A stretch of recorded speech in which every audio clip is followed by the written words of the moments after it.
சித்தப்பா என்ன சொன்னாரோ அதை கேட்டு அதன்படிதான் நடந்தவர். தம்பி தங்கச்சியிலும் அப்படித்தான். அதாவது தம்பிமார் 2 பேரும் சரி, தங்கச்சியும் சரி, எந்த ஒரு சிறப்பு சலுகையுமே அவை கேட்டுக்கொண்டதும் இல்லை.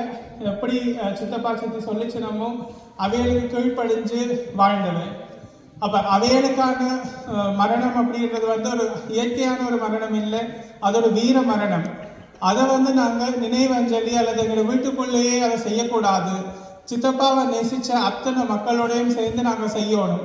இது குடும்பத்திற்கான முதல் வீர வணக்க நிகழ்வா நாங்கள் அதை செய்யணும் அப்படின்றதுக்காகத்தான் இந்த நிகழ்வை எங்களோட ஐயா முன்னெடுத்துள்ளார்.